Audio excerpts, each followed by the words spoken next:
अपनी किश्ती जो तेरे सहारे पर छोड़ देते हैं, तूफान भी उनको किनारे पर छोड़ देते हैं। जी हाँ दोस्तों, जो परमात्मा के भरोसे पर जीते हैं, उनको जीवन में कभी हार नहीं होती। उनके तूफान भी उनके रास्ते पर उन्हें किनारे पर लगा देते हैं। आज एक ऐसी ही खूबसूरत कहानी के साथ मैं अपनी बात शेयर करूंगा मिशन जीनियस माइंड से संजीव मलिक। दोस्तों, महाभारत के समय में जब युद्ध तय हो गया, तो सभी दोनों तरफ की जो सेनाएं थी वो अपने अपने सब लोगों को अपने तरफ में पक्ष में करने के लिए होड़ लगी हुई थी। तो एक समय में भगवान श्री कृष्ण के प्रति भी दोनों पक्षों में यही था कि दोनों भगवान श्री कृष्ण को अपनी तरफ कर लिया जाए। तो वो अपनी उनसे सहायता मांगने के लिए पहुंचे। पहले दुर्योधन पहुंचा, लेकिन जैसा उसका स्वभाव था, अहंकारवश वो भगवान श्री कृष्ण के सिराहने के पास जाकर बैठ गया। और फिर अर्जुन भी उसी समय में पहुंचा। ये भी चांस की बात थी, लेकिन अपने प्रेमवश, नम्रतावश वो भगवान के चरणों की तरफ जाकर बैठ गया। हाथ जोड़कर, कोई आसन नहीं था, तो चुपचाप नीचे बैठ गया भगवान के चरणों की तरफ।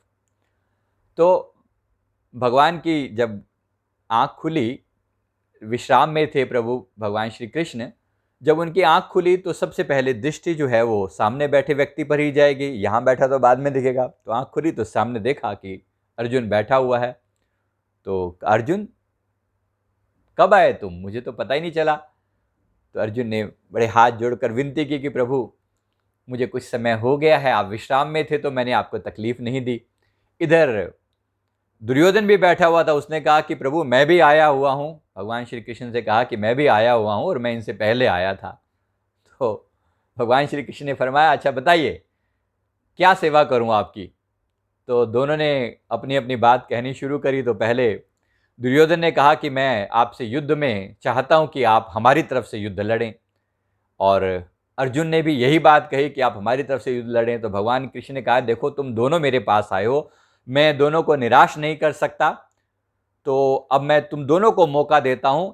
एक तरफ मेरी नारायणी सेना है, जो कि हर तरह के हाथी घोड़े युद्ध कला में से निपुण है। ये ऐसी ऐसी सेना है और अपराजय है ये सेना, इसे कोई पराजित नहीं कर सकता। एक तरफ केवल मैं हूं, निहत्था और बिल्कुल अकेला।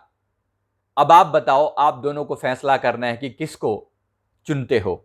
अब दुर्योधन बार बार कह रहा है कि नहीं नहीं, पहले मुझे मौका दिया जाए क्योंकि मैं बड़ा हूं और मैं पहले आया था। तो अर्जुन ने कहा कि जैसे आप ठीक समझें, आप मौका दे सकते हैं।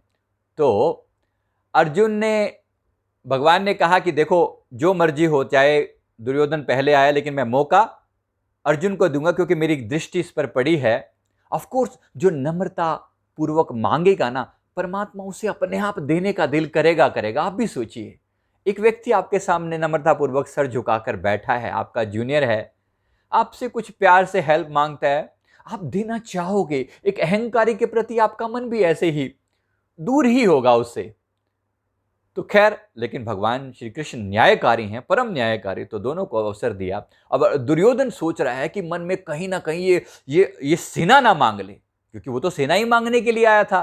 कितनी बड़ी सेना मेरे साथ हो जाएगी तो बहुत बड़ी बात हो जाएगी।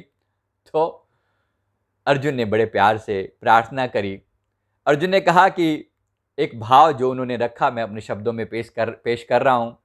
तू मेरा सपना, मेरा अरमान है, पर शायद तू अपनी अहमियत से अनजान है। भगवान कृष्ण को कह रहे हैं, शायद तू अपनी अहमियत से अनजान है, मुझसे कभी भी रूठ ना जाना तू, क्योंकि मेरी दुनिया तेरे बिना वीरान है। हे प्रभु, मैं तो आपकी शरण में हूं, मुझे तो केवल आप चाहिए। आप निहत्थे हैं या कोई शस्त्र उठाएं, इस बात से मुझे कोई फर्क नहीं पड़ता, बस आप मेरी तरफ रहें, इतना मेरे लिए काफी है, इतना मेरे लिए काफी है। गुरु नानक साहब जी भी हमें इसी तरह के परमात्मा की तरफ होने को कहते हैं।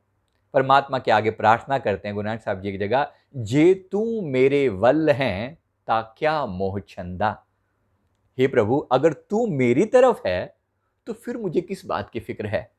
अगर तू मेरी तरफ है, तू मेरे बारे में चिंतित है, तो फिर मुझे किस बात की फिक्र है। बात सिर्फ इतनी सी समझाने की बात है कि अपनी किश्ती जो तेरे किनारे छोड़ देते हैं, तूफान भी उनको किनारे छोड़ देते हैं। तो फाइनली अर्जुन ने मांगा भगवान कृष्ण को, और वो भी निहत थे, और दुर्योधन ने मांगी नारायणी सेना। फाइनली युद्ध का अंजाम क्या हुआ, मुझे आपको बताने की आवश्यकता नहीं है, आप सभी जानते हैं। कुछ ना होते हुए भी, कमजोर सेना के होने के बावजूद भी पांडव विजय हुए। किसके बल से? बलपूर्वक, केवल और केवल भगवान श्री कृष्ण के सहारे पर। क्योंकि जिन्होंने उसके ऊपर अपनी किश्ती उसके किनारे पर छोड़ दी, वो हर तरह से उनकी रक्षा करता है, और जरूर करता है। तो ये कहानी आपको कैसी लगी? आप भी अपनी किश्ती को परमात्मा के सहारे पर छोड़कर निश्चिंत होकर आनंद पूर्वक संसार में जिएं, क्योंकि जिसे उसका भरोसा है उसके लिए संसार में कोई भी चीज चिंतनीय नहीं है। परेशान होने की कोई आवश्यकता नहीं है, क्योंकि वो सुप्रीम पावर आपके साथ है। आप भी उसके भरोसे पर अपने जीवन को व्यतीत करें और आनंदित हों। भरोसा रखें, वो हमेशा हमेशा आपके साथ है। Thank you very much. इसी तरह के और वीडियोस देखने के लिए हमारे चैनल को सब्सक्राइब करें, वीडियो को लाइक करें। Thank you.